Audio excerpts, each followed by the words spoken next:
Hello everybody, एक बार आपका फिर से हेल गार्डन में स्वागत है। हम पहुंच चुके हैं बीटीटीएच फिल्म एम्पोर के एपिसोड नंबर 545 पे। पिछला एपिसोड इस आर्क का सबसे ज्यादा इंटेंस रहा था। बेसिकली अगर आप चाहो तो इस एपिसोड को देखने से पहले उसे जरूर देख सकते हो।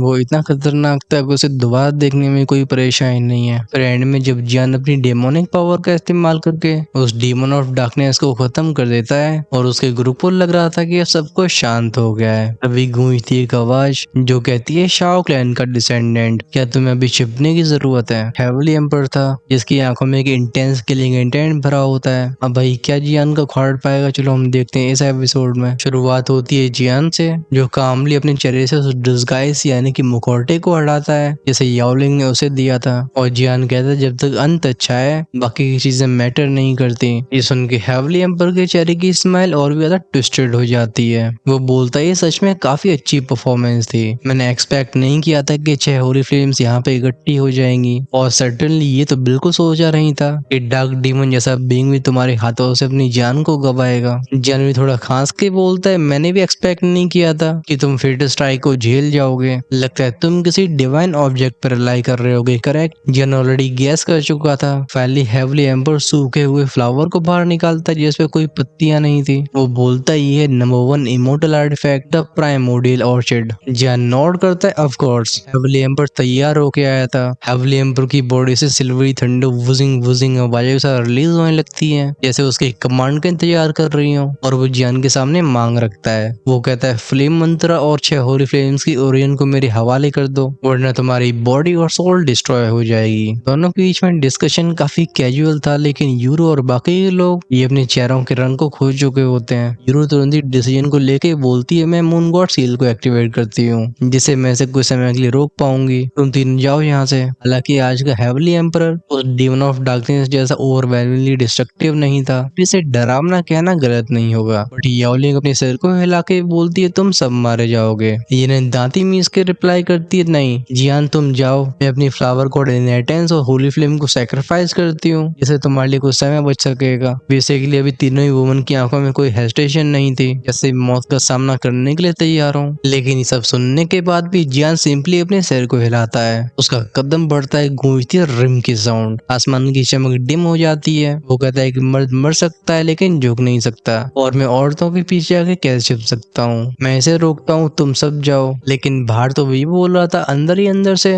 वो गॉड एग्जीक्यूशन रूलर की स्पिरिट से पूछता है, सीनियर मेरे इसे खत्म करने या फिर रोकने के कितने चांसेस हैं? रूलर की स्पिरिट रिप्लाई करती है, वेल तुम्हारा चांस 1% कहा जा सकता है, और वो भी खींचतान के। इसने जिस प्राइमोर्डियल ऑर्चिड का भी इस्तेमाल किया है वो सबसे मिस्टीरियस 9 हेवंस ज़ुआनियू केव के अंदर मिलता है। इमोर्टल वर्ल्ड की न जाने कितनी जनरेशन इसे हासिल करने की कोशिश करती रही, लेकिन कोई भी इसे सबड्यू नहीं कर पाया, और लगता है वो किसी और डिवाइन ऑब्जेक्ट को छिपा रहा होगा। सुनने के बाद भी जन हार मानने को तैयार नहीं था। वो पूछता है, सीनियर क्या सच में हमारे पास और कोई तरीका नहीं है? स्पिरिट कुछ मिली सेकंड तक शांत रहने के बाद बोलती, हाँ है, 7 Holi flames, 7 Holi flame patterns, इन्हें गॉड एग्जीक्यूशन रूलर के साथ एक्टिवेट करो। हाउएवर इतना बोलने के बाद स्पिरिट की टोन और भी ग्रेव हो गई थी। वो आगे बोलती है, गॉड एग्जीक्यूशन रूलर को कल्टिवेट करा जाना चाहिए, क्योंकि जब तोशे ने भी इसे पहली बार इस्तेमाल किया था इस रूलर की पावर ने उन्हें भी अनहाइलाइट कर दिया होता, और 7 होली फ्लेम पैटर्न्स का बैकलैश ये तुम्हारी डिमोनिक बैकलैश को भी सरपास करेगा। तुम अगर असफल रहे तो तुम्हारी बॉडी और सोल डिस्ट्रॉय हो जाएंगे, तब एंजल्स भी तुम्हें शायद बचा न सके। जियान ने ठंडी सांस भरी थी। वो कहता है, तो मेरे पास कोई विकल्प नहीं है, लेकिन चलो ठीक है, बहुत समय से मैंने भी पागलपन नहीं दिखाया। वो सारे शाओक्लैन के ब्लड को अपने चेस्ट में सप्रेस कर देता है और उसके शरीर के कण कण में फैल जाता है डार्क ग्रीन डिमोनिक ब्लड। अचानक से चारों तरफ का वातावरण फिर से बदला था। गूंजती है थ्रमिंग आवाजें। वो 6 ब्लेजिंग होली फ्लेम्स बिल्कुल फूलों की तरह खिलती हैं। उनकी पावर एक दूसरे के पास आती रेजोनेट करती है, बट मैटर बस यहाँ कदम नहीं होता। जैसे जियान अपनी आईब्राउज को टैप करता है उसके माइंड सी में से एक और फ्लेम निकली थी। ये थी वानिमी ओरियन फायर, जिसे डार्क डीमन की बॉडी से जियान ने हासिल किया था, और ये सारी की सारी होली फ्लेम रैंक की सबसे पावरफुल होली फ्लेम में से एक है, और अब ये चीज जियान का हिस्सा बन चुकी थी। अब वो मिस्टीरियस बदलाव क्या हो रहे थे बस जियान ही फील कर पाता है। दूर खड़ा हेवली एम्पर तो अब भी अपने आप को सॉवरन समझ रहा था, जैसे उसके नीचे सब चींटियां हो। वो कहता है, बोरिंग ट्रिक, तुम शाओक्लैन के लोग इवन मौत के सामने भी इस तरीके से दिखावा करना पसंद करते हो। उसके हिसाब से जियान का ऑरा फेड हो रहा है, उसकी स्ट्रेंथ एग्जॉस्ट हो चुकी है, ये लड़का उसके एक उंगली के इशारे पे ढह जाएगा। दूसरी तरफ उस प्राइमोर्डियल ऑर्चर्ड का यूज करने के बाद हेवनली एम्पर बिल्कुल अपने पीक पे पहुंच चुका था और ये कारण था उसकी डिवाइन एरोगेंस का, जिसमें हजारों सालों की दुश्मनी भी मिली हुई है। आखिर हेवन और अर्थ के वॉर की सारी ग्लोरी शाओ क्लैन को ही क्यों मिली और शाओ क्लैन के उन सो कॉल्ड इमोर्टल्स ने उसे क्यों रोका? उसे रोका अपनी लवर को बचाने से। अगर ये डैम शाओ क्लैन नहीं होता तो सब कुछ अलग होता। हेवनली एम्पर मनी मन में कहता है वो ओल्ड मॉन्स्टर्स जो कि अंधकार में चूहों की तरह छिपे हुए हैं, तो चलो इनके गुनाहों की सजा इनके डिसेंडेंट्स को चुकाने दो। जियान की बॉडी से 6 होली फ्लेम्स को निकलते हुए देख के येन की आंखें श्रिंक हो जाती हैं। वो तब भी कहती है जियान इवन होली फ्लेम्स के साथ ये काफी नहीं है, लेकिन जियान की नजरें हेवनली एम्पर से कभी नहीं हटी होती। वो कहता है क्योंकि बस एक ही मौका बचा हुआ है, मैं सिंपली गिव अप कैसे कर सकता हूँ? येनर मुझे अपनी होली फ्लेम दो और फिर जाओ यहाँ से। भले आसपास की सिल्वरी थंडर उसे जकड़ने की कोशिश कर रही हो, लेकिन तभी जियान को हिला नहीं पाती। आज वो ऑलरेडी मरने की फिराक में था और अपने साथ इस हेवनली एम्पर को ले जाएगा। येन नोट करती है, फिर उसकी बॉडी में से निकली थी वो फ्लावर स्पिरिट और येन उसे बोलती लिटिल सिस्टर जाओ। वो छोटी सी बच्ची कहती है जाओ, लेकिन हम तो साथ में जिएंगे और मरेंगे। तभी येन का एक इशारा हुआ था, वो बच्ची अपने आप ही जियान के पास पहुंच गई थी। हम उसकी आंखों में एक सफेद रंग की फ्लेम को फ्लिकर होते हुए देखते हैं। ये थी 7th रैंक होली फ्लेम, 1 हुआ होरिजन फायर। वो फ्लावर स्पिरिट पूछती तुम कितने कॉन्फिडेंट हो इस 7th फ्लेम को एक्सेप्ट करते हुए? जियान रिप्लाई करता है लेस देन 30%। अब जियान के सामने गोल गोल घूमने वाली 6 नहीं बल्कि 7 होली फ्लेम्स होती है। उसके दिमाग में एक थॉट फ्लैश होता है, सीने में से एक छोटा सा फ्लेम कल्डन निकला था। तुरंत ही फैलता है वो एंशिएंट प्राइमोर्डियल ऑरा, जैसे मौजूदगी में आया हो डिवाइन आर्टिफैक्ट्स का किंग। इसके रिप्लाई में आसमान में बिजलियों के गड़गड़ाने की आवाजें गूंजती हैं। हेवनली एम्पर गुर्रा के बोलता है स्टबर्न फूल, तो फिर मर जाके। Power of heaven and earth thunder annihilation. वो लाइटनिंग्स एक दूसरे में कंबाइंड होकर फॉर्म करती हैं चेन को, जो डिवाइन एग्जीक्यूशन टेलिस्मैन की तरह नीचे गिरती है। इसका ऑरा दिल को दहला देने वाला था। जना के स्टेप लेके बोलता है 7 फ्लेम्स। वो चारों वुमन के लिए शील्ड बन जाता है। वर्ल्ड में क्लंच क्रैक क्रैक के साउंड गूंजे थे। रियलिटी बिल्कुल डिसइंटीग्रेट होने लगती है और डिस्ट्रक्शन सब कुछ ढक लेता है। चारों वुमन भी अपनी आखिरी ओरिजिन पावर का इस्तेमाल करके जियान को फुल सपोर्ट करती हैं। ये कहती है मौत के सामने भी हम किसी से नहीं डरते। इनका ओरिजिन ऑरा जाता है जियान के शरीर में, बट इसी वर्ड में कुछ बदलता है। आसमान का एक हिस्सा फटता है जिसमें से निकलती है ब्लैक शैडो। ये परछाई जैसे सूरज को ढक सकती हो। ये बैंग के साथ टकराती है उस 6 लेयर थंडर अटैक से, जो कोई भी रेजिस्टेंस नहीं दिखा पाता। ये तुरंत ही क्रैक होकर फट जाता है। अपने अटैक को ऐसे कोलैप्स होते हुए देख के हेवनली एम्पर का एक्सप्रेशन डार्क हो जाते हैं। वो धाड़ता है कौन है, अपने आप को शो करो। तभी हमारा फोकस आसमान में गया था, जहाँ पे एक जायंटिक साइंट टेल जो 10,000 मीटर लंबी रही होगी, वो किसी गिर रहे पहाड़ की तरह दिखाई देती है और एक आवाज कहती है डिस्पिकेबल बैस्टर्ड, तेरी इस किंग को कैद में रखने की हिम्मत हुई, आज तो यहाँ पे मरेगा। ये पूंछी फटका सीधे हेवनली एम्पर के शरीर से टकराती है। हालांकि उसने अपने दोनों हाथों को सामने लाके इस अटैक को ब्लॉक कर लिया था, लेकिन उसकी हड्डियों में से हम क्रैक की साउंड सुन सकते हैं और उसके एक्सप्रेशंस अगली हो जाते हैं। वो कहता है यू इमोर्टल, तू एक्चुअली मेरी सील से आजाद हो गया। इसके रिप्लाई में वो एंटिटी हम्प करके बोलती है इस हेवन में बस कुछ ही गिने चुने लोग हैं जो इस किंग को कमांड कर सके और तू उनमें से एक नहीं है। लेकिन तब भी डिस्पिकेबल विलेन, तू एक्चुअली मुझे गुलाम बनाने की कोशिश कर रहा था। आसमान में 2 फिगर्स वॉलेंटली क्लैश करते हैं। इनकी धाड़ों के सामने हेवन ट्रेम्बल हो जाते हैं। हमारा फोकस सीधा जियान के ऊपर जाता है, जिसके पीछे का वर्ड शिफ्ट हुआ था। 3 फिगर्स अपीयर होते हैं। इनमें से एक बोलती ब्रदर जियान क्या आप ठीक हो? इस चेहरे को वापस से देख के ऐसा लगता है जियान के बंद दिल में हरियाली आ गई हो। वो खांस के बोलते हैं जूनर तुम सेफ हो। वहीं पे शाओई भी बड़ उड़ाता है सेकंड ब्रदर, ये तो काफी दर्द भरा लग रहा है। अभी जियान की बॉडी को ढकने वाले घाव को देख के प्रिंसेस जानचिन की भी आंखें नैरो हो गई थी। वो फिर अंत में जाके साय करती है। जियान कहता है डोंट वरी, मैं मरूंगा नहीं, लेकिन सिचुएशन ये भी बहुत खराब है। जूनर और येनन एक दूसरे की आंखों में देखते हैं। इनके बीच की हवा में कुछ हल्की सी रिपल्स बनती हैं, बट दोनों में से कोई भी कुछ बोलता नहीं है। इनके पास और भी कई अर्जेंट मैटर्स थे। और फाइनली जब जियान रिलैक्स मूड से आसमान के उस कोलोसल फिगर को देखता है, उसकी धड़कनें बढ़ जाती हैं। वो कहता है ये। जूनर पलकें झपका के बोलती ब्रदर जियान आप इसे पहचानते नहीं हो? जन लड़खड़ा के बोलता है the dragon clan, domination dragon king, बैक्शिया ड्रैगन किंग। इन शब्दों को सुन के पूरे ग्रुप में शॉक फैल गया था और जो साथ में लाता है खतरनाक खुशी की फीलिंग को भी, क्योंकि अब बैक्स्टर ड्रैगन किंग के साथ उम्मीद थी। जूनर एक जेड बॉक्स को जियान को देके बोलती, ब्रदर जियान ये आपके लिए, इसे कैसे इस्तेमाल करना है आप अच्छे से जानते हो। वो फिर जियान को अपनी होली फ्लेम ओरिजिन भी देती है, लेकिन जियान का फोकस होता है इस बॉक्स के ऊपर। वो कहता है शो लिंगजो, लेकिन इसका और अब अलग क्यों लग रहा है। अभी उसके शरीर में जो फायर स्पिरिट पड़ती वो उस डब्बे से रेजोनेट कर रही होती है। तुरंत ही जियान के दिमाग में कुछ चीजें क्लिक करती हैं। वो एक्सेप्ट करता है जूनर की फ्लेम को। जैसे ही 8 होली फ्लेम ओरिजिन्स एक साथ आती हैं, आसपास का वर्ल्ड क्लंचिंग साउंड सा चटकने लगता है। 8 चकाचौंध करने वाले सूरज ऊपर उठे थे। जब जन इनकी पावर के बारे में सोचता है, वो डरावना विचार 8 होली फ्लेम्स और गॉड एग्जीक्यूशन रूलर, लगता है वो असली खेल में शामिल होने की जियान के पास क्वालिफिकेशन है। याओलिंग और शाओई एक दूसरे से ग्लेंसेस एक्सचेंज करके बोलते हैं बिग ब्रदर और मैं। याओलिंग भी कहती है मैं भी। दोनों के शरीर से ब्लेजिंग होली फ्लेम इरप्ट होती हैं। बेसिकली याओलिंग के पास थी प्योर स्पिरिट फेरी फ्लेम, वहीं पे शाओई की ओरिजिन पावर भी होली फ्लेम बन चुकी होती है। इस तरीके से यहाँ पे 1 2 6 नहीं बल्कि 10 होली फ्लेम्स होती हैं। जब जन अपने हाथों के ऊपर इन 10 अलग अलग फ्लेम्स के ओरिजिन्स को फील करता है, आंखों में खुशी के साथ साथ दिखाई देता है एक पैना दर्द, क्योंकि पावर इतनी वर्ल्ड डिफाइंग होती है कि जियान की त्वचा को क्रैक करने लगती है। उसका खून जलने लगा था। जियान की नसें ऐसे फूलती जैसे कोई चीज उसकी बॉडी से बाहर आने की कोशिश कर रही हो। उसके अंदर से एक इंडिस्क्राइबल प्राइमोडियल ऑरा उठा था। बाकियों का फोकस आसमान में बैक्स्टर ड्रैगन किंग के ऊपर जाता है।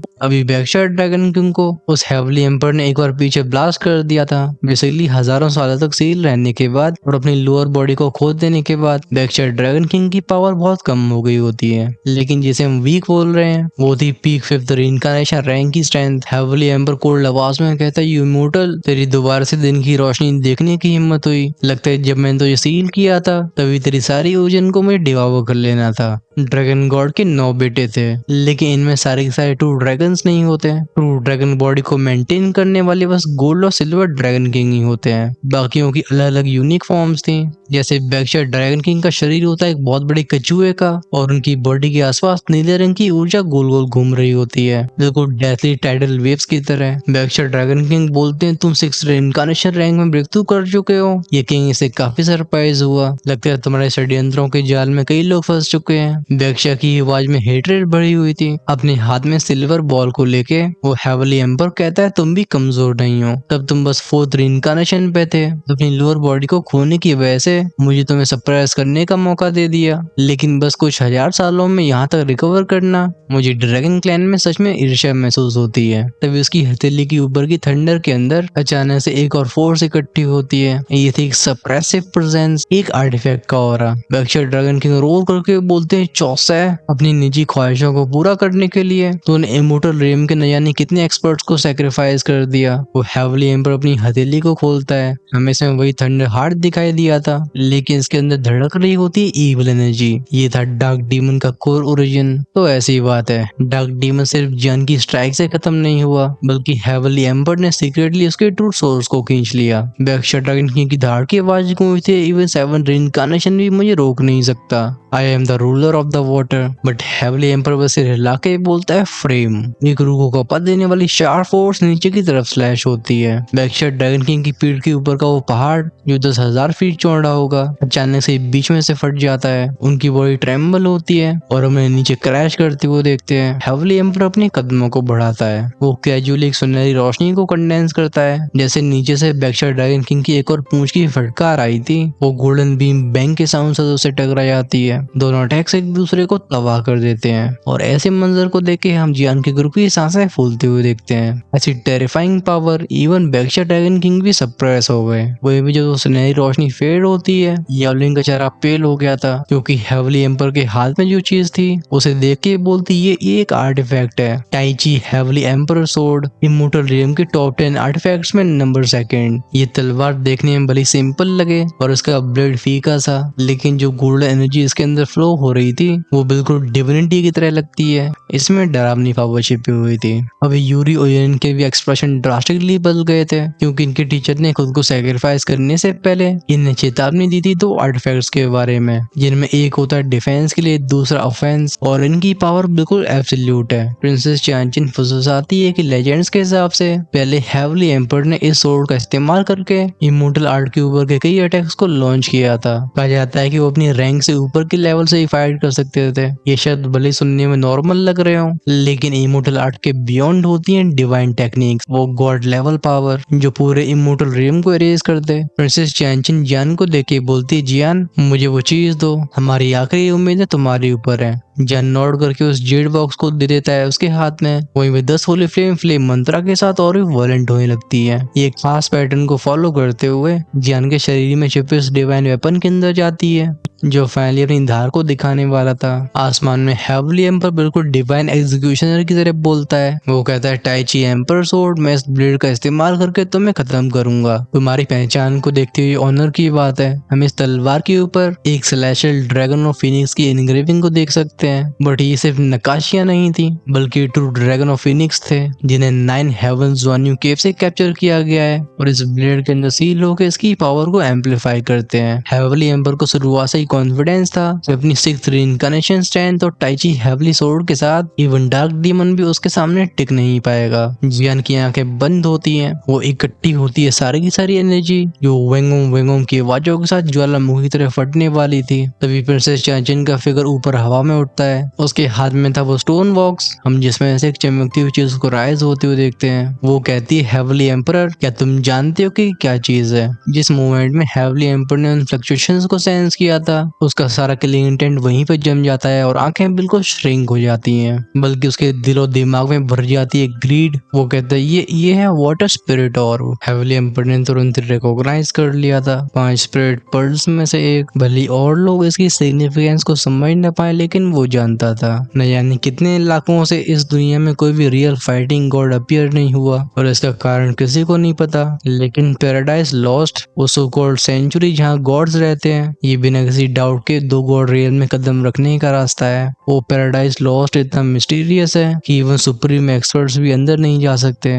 और उस रियल को खोलने के लिए चाहिए होती है 5 चाबियां, वो 5 स्पिरिट ऑर्ब्स। अनफॉर्चुनेटली दुनिया में खोए हुए हैं। न जाने कितने एक्सपर्ट्स ने इकट्ठा करने की कोशिश की, बट ऑफ कोर्स ये फेल हो गए। लेकिन उन 5 में से एक अब उसके सामने थी। वो हेवली एम्पर धारता है, इसे मुझे दे दो। उसकी टाइची हेवली सोर्ड ऊपर उठती है और पॉइंट हो जाती है प्रिंसेस चांचिन की तरफ। इस थंडर हेवली वर्ल्ड का प्रेशर मल्टीप्लाई हो गया था। इवन प्रिंसेस चांचिन को भी ऐसा लगता है जैसे उसे चारों तरफ से निराशा ने ढक लिया हो, और अगर वो ब्लेड घूमा तो वो कहानी कहने के लिए जिंदा नहीं बचेगी। रंग भले ही उसके चेहरे के उठ चुके हो, लेकिन इसकी आवाज अब भी स्थिर होती है। वो गुर्रा के बोलती, हमें जाने दो, वरना मैं इसे डिस्ट्रॉय कर दूंगी। अगर 5 स्पिरिट ऑर्ब्स में से एक भी तबाह हो गया तो तुम उस रियम को इस लाइफ टाइम में कभी छू नहीं पाओगे। और ये मत सोचना कि मैं झूठ बोल रही हूँ, क्योंकि तुम समझते होगे कि हम फायर एब्स के पास वो एबिलिटी है। ये सुन के हेवली एम्पर के एक्सप्रेशन डार्क होने लगते हैं। वो हेजिटेट करता है। एक तरफ शाओकुलिन के डिसेंडेंट होली फ्लेम्स, फ्लेम मंत्रा, बैक्स्टर ड्रैगन किंग, और बिल्कुल घायल हो चुका इमोर्टल रियम था। ये उसके लिए परफेक्ट मोमेंट होता है। अगर उसने ये गवा दिया तो शायद दोबारा चांस न मिले।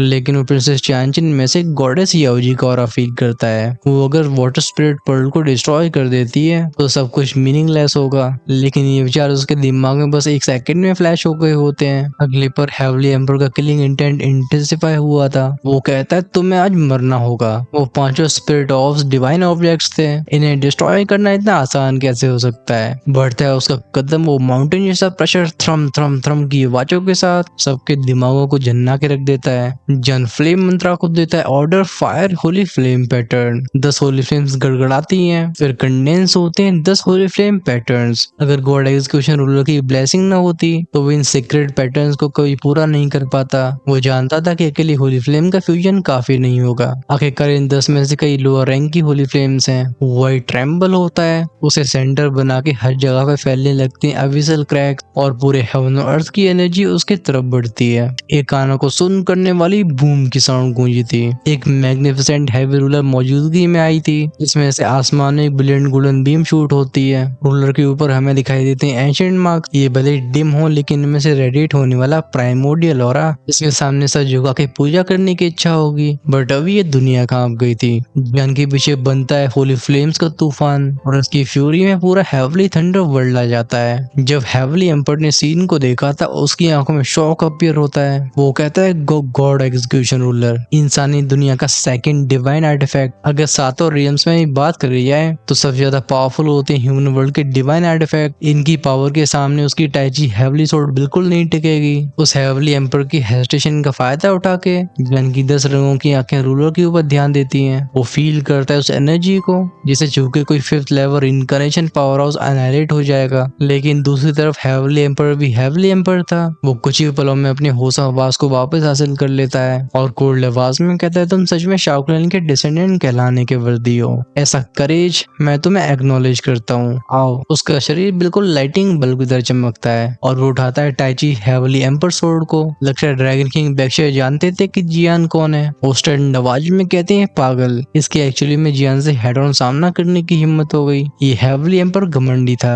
बट उसकी स्टैंड थी जस्टिफाई भी करती थी। सब इकट्ठे होते हैं जियान के पीछे और कहते हैं, सीनियर, भले आपकी लोअर बॉडी खो चुकी हो लेकिन चलो मैं इस आखिरी युद्ध को साथ में लड़ते हैं। ये इस मोमेंट में बस हेवली एम्पर के प्रेशर का सामना नहीं करते बल्कि वो होली फ्लेम का ओवरवेलमिंग डिवाइन ऑरा। ये इमोर्टल रिम की फाइनल बैटल थी। जियान की आंखें बिल्कुल आइसी हो जाती हैं। उसके हाथों को ढकती हैं एज़ोर ड्रैगन स्केल्स। वो हाफ ड्रैगन की पावर इरप्ट होती है लेकिन तब भी रूलर के वजन को उठाने में हम उसकी दोनों बाहों को कांपते हुए देखते हैं। वो ड्रैगन स्केल्स भी चमचमा रहे थे। जियान बोलता है, 10 secret patterns, power to slay the gods, god slaying annihilation. ये कहते ही आसमान में कोलोसल गोल्डन रूलर उठती है। इसमें से निकलती हुई एंशिएंट फ्लक्चुएशंस जैसे कॉस्मिक लॉ को जज कर रही हो। फिर इसे नीचे घुमाया गया था। जमीन और आसमान हम करते हैं और वर्ल्ड में से सारी एनर्जी भाग जाती है। वो गोल्डन लाइटिंग चिंगारती हैं, फ्लेम्स फ्यूज होके बनाती हैं बहुत बड़े जायंट को।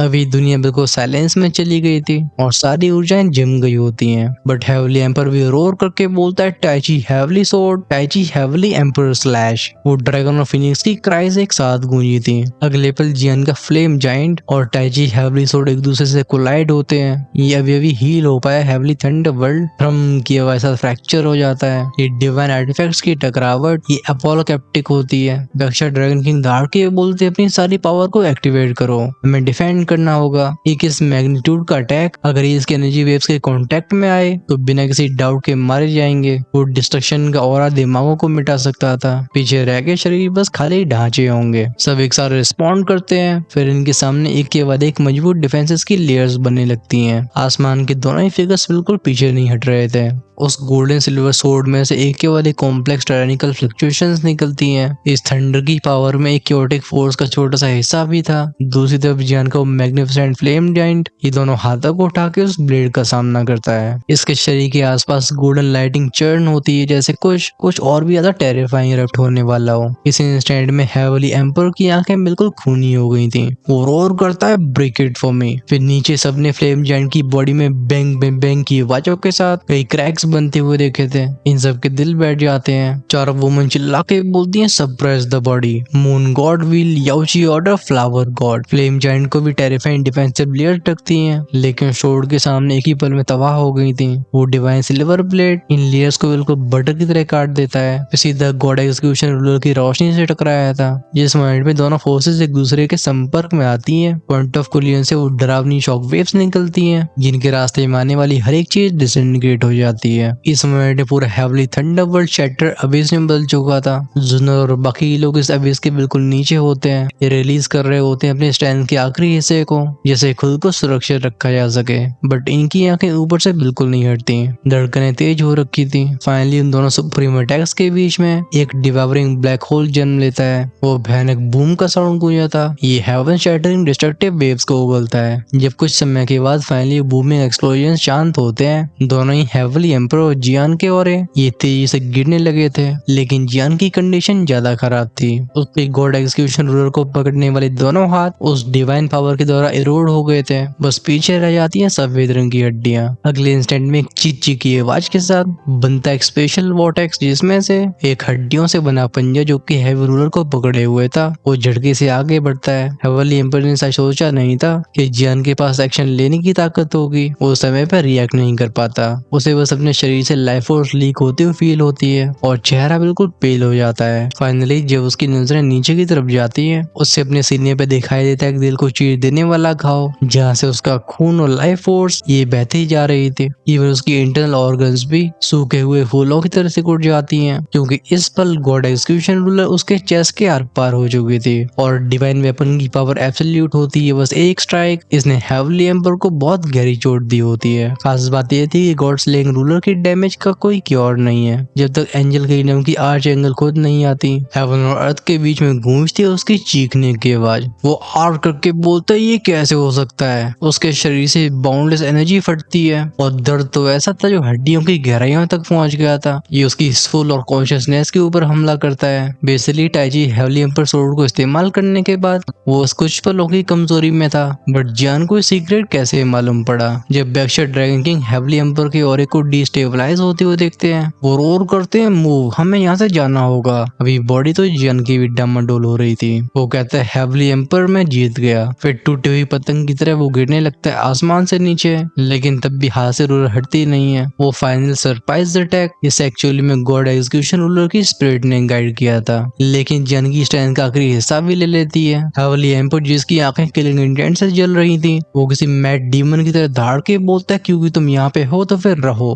Divine art Taichi heaven shattering sword. वो अपनी बची हुई लाइफ फोर्स से उठाता है हेवनली एम्पर सोर्ड को। अब वो एंशिएंट मैग्निफिसेंट ऑरा जिसके सामने दुनिया कांपती है, वो अनलीश कर देता है उस फाइनल फेटल स्ट्राइक को। ये कोई नॉर्मल अटैक नहीं था, बल्कि ये थी डेमीगॉड लेवल की डिवाइन आर्ट, जैसे युद्ध के अंत की गूंज हो। इस मोमेंट में पहली बार इवन गॉड एग्जीक्यूशन रूलर की स्पिरिट भी पैनिक कर जाती है। वो जियान से बोलती, लड़के ये डेमीगॉड अटैक है, भागो। एक इस लेवल के अटैक को हैंडल करने में इवन होली किंग को भी परेशानी होगी। वही वही हेवनली एम्पर जो कि मौत के करीब पहुंच चुका है, वो जियान को अपने साथ खींच लेना चाहता है, पर जियान को तो अभी खाली ढांचे की तरह महसूस हो रहा था। वो खांस के बोलता है, परहैप्स से काफी देर हो गई है। लेकिन वो रूलर सच में टायरेनिकल थी। उसके शरीर को 10 होली फ्लेम की ओरियन टकती है, बट ये काफी डिम होती है। यहाँ से भागने की तो बात छोड़ो, इवन उसके लिए पलकों को खोलना भी एक बहुत बड़ा काम लग रहा था। डेविल पावर भी लगभग खत्म हो चुकी थी और होली फ्लेम का सोर्स भी सूख गया होता है। जब गॉड एग्जीक्यूशन रूलर उसकी वीकनेस को महसूस करती है, वो धाड़ के बोलती, तो मुझे एक्शन लेने दो। एको होती है वो मैजेस्टिक आवाज जो कहती है, with the spirit of my artifact summon the artifact of 7 realms, burn the sky. Spirit को फाइनली समझ में आ रहा था कि आखिर होली किंग ने अपने ऑरे के आखिरी ट्रेस को यहाँ पे क्यों छोड़ा है। जैसे रूलर की पहली स्टेज रिस्टोर हो जाएगी, तो एंशिएंट गॉड का वो छोटा सा ट्रेस इसे मर्ज हो सकता है। अचानक से बज के साउंड से अपीयर होता है उसके सामने वो स्मॉल फ्लिलिंग कल्डरन। जन की भौएं भारी होती हैं, लेकिन तब भी इसे देख के कहता है, बर्निंग जजमेंट कल्डरन। वहीं पे गॉड एग्जीक्यूशन रूलर की स्पिरिट अपने आप को ऊर्जाओं के कई धागों में बदल के उस हथेली के बराबर कल्डरन के अंदर चली जाती है, जिसे राइज होती एक मिस्टीरियस पावर। हेवनली एम्पर पागल हो चुका था। वो रोर करता है कि मेरे साथ मरना चाहते हो तो फॉल टुगेदर। तभी हमारा ध्यान वो छोटा सा फ्लेम कल्डरन खींचता है। इसमें से क्लैंग वाली एंशिएंट बेल की आवाज एको होती है। फिर एक ही इंस्टेंट में एक्सपैंड हुआ था। इसका आकार 100,000 मीटर का हो जाता है। ये आसमान और जमीन को ढक लेता है। इसके पीछे जियान, बैक्शर ड्रैगन किंग और बाकी लोग छिप गए थे। जब हेवनली एम्पर की बुझ रही आंखें ऐसे सीन को देखती है, ऐसा लगता है उसके ऊपर कोई बिजलियां गिर गई हो। वो पीछे कदम लेके बोलते हैं, नो, इम्पॉसिबल। आखिर शाओ क्लैन का लड़का 2 सुप्रीम आर्टिफैक्ट्स को कैसे पोजेस कर सकता है। इसी इंस्टेंट में वो डेमीगॉड सोर्ड स्लैश बूम के साउंड के साथ उस क्योटिक गोल्डन डिवाइन पावर को लेके इस पूरे इमोर्टल वर्ल्ड को 2 हिस्सों में बांट देती है। और ये गोल्डन बीम रुकी नहीं थी। ये मंजर सच में दुनिया की तबाही वाला था, लेकिन जब वो कैटास्ट्रोफिक बीम टकराती उस फ्लेम कल्डरन से, बस गूंजते हल्के से हमिंग साउंड और वो कल्डरन हिलता भी नहीं है। अभी हेवनली एम्पर तो क्या, इवन जियान भी शॉक में था। वो कहता है, ये एक होली फ्लेम सेक्रेड ऑब्जेक्ट। फिर जियान को नोटिस हुआ था उसे कल्डरन की बॉडी पे दिखाई देती है वो 35 फ्लेम पैटर्न्स। ये ऑब्सक्योर और एंशिएंट थे। इन 35 में से वो 10 पैटर्न्स एग्जैक्टली वैसे ही होते हैं जैसे जियान ने कुछ समय पहले 10 होली फ्लेम पैटर्न्स को कंडेंस किया था। वो सोचता है कि क्या इस सुप्रीम आर्टिफैक्ट को ग्रेट 1000 बर्ड की 35 होली फ्लेम्स को फ्यूज करके बनाया गया है, और अगर ऐसा है तो इसकी power even God execution ruler को भी सरपास करती होगी। लेकिन इसमें बस 35 पैटर्न्स क्यों थे? क्या वो 36 नहीं होने चाहिए? तो फिर वो आखिरी वाला कौन है? अब वो आखिरी वाला कौन है? मुझे लगता है इसके बारे में मैक्सिमम लोग गैस कर सकते हैं। क्या आप भी कर पा रहे हो? Do tell us in the comment section. जहाँ तक बात है उस हेवली एम्पर के अंत की, तो बेसिकली अपनी सारी पावर को तो एग्जॉस्ट वैसे भी कर चुका है। हम बाकी के कार्यक्रम को नेक्स्ट एपिसोड में देखेंगे। गैस टूटे हुए इमोर्टल रेम के ऊपर से पर्दा हटेगा और खत्म होगा इमोर्टल वर्ल्ड का आर्क भी, और अब चीजें फाइनली पीक पे पहुंचने वाली हैं। सो अगर आप उसे मिस नहीं करना चाहते हो, चैनल को सब्सक्राइब करके बेल आइकन के बटन को ऑन करके रखना, जिससे रिलीज होते ही वीडियो सबसे पहले आपके पास पहुंचे। हम अब ड्रैगन क्लैन और अंडरवर्ल्ड जैसे प्लेसेस को एक्सप्लोर करने वाले हैं। यहाँ देखने को मिलेंगी इससे भी ऊपर लेवल की फाइट्स। एक्चुअली में सीन कुछ ऐसा है कि बैटल थ्रू दी हेवंस के बाद फ्लेम गॉड यानी कि फ्लेम एम्पर की स्टोरी 2 है, और तुम्हारे भाई ने दोनों ही पूरी रीड कर रखी है। इस फ्लेम एम्पर को एक्सप्लेन करने का डिसीजन इसलिए लिया गया क्योंकि जो फ्लेम गॉड की दूसरी स्टोरी है वो एक्चुअली बहुत अच्छे मूवमेंट में लाके आगे बढ़ाई नहीं गई, जैसे उसका राइटर सो गया हो। ऑनेस्टली वो वाली स्टोरी हमारी इससे भी ज्यादा इंटरेस्टिंग थी, लेकिन जब उसका अंत ही नहीं है तो फिर हम उसे कैसे एक्सप्लेन कर सकते हैं? और क्योंकि ना रीड करे हुए काफी समय हो चुका है, तो तुम्हारे भाई के दिमाग में भी कई डिटेल्स मिक्स हो चुकी हैं, और मैं जानबूझ के स्टोरी के एंड को याद करने की कोशिश नहीं कर रहा हूँ क्योंकि तभी इसे इंटरेस्ट के साथ एक्सप्लेन किया जा सकता है। वैसे इस फ्लेम एम्पर को खत्म होने में ऑलमोस्ट 400 चैप्टर्स रह गए हैं, और उसे जब तुम्हारे भाई ने कैलकुलेट किया तो हम इस शानदार सी स्टोरी को फिनिश कर रहे होंगे 2.5 से 3 महीने के अंदर। और इस समय के दौरान मैं आप सबका बढ़ चढ़ के सपोर्ट चाहूंगा। वेल एक्चुअली में अगर हमारी फैमिली 2-4 लाख की हो चुकी होती तो फाइनेंशियली भी तुम्हारा भाई स्ट्रांग होता, फिर हम और भी एडिटर्स या फिर एनिमेटर्स को हायर कर पाते। बेसिकली कहने का मतलब ये है कि कमेंट और लाइक करने में और वीडियो को शेयर करने में बढ़ चढ़ के हिस्सा लो। साथ में अपने भाई को मेंबरशिप को ज्वाइन करके भी सपोर्ट कर सकते हो। उसका दूसरा फायदा है कि आप अर्ली एक्सेस एपिसोड्स को भी एंजॉय कर पाओगे। चलो हम करते हैं इस एपिसोड का एंड। जाते जाते कमेंट सेक्शन में बताना मत भूलना कि आपको ये पार्ट कैसा लगा है। एट द सेम टाइम किसी के पास अगर हमारी कम्युनिटी को ग्रो करने का कोई आइडिया हो तो उसे भी जरूर शेयर करें।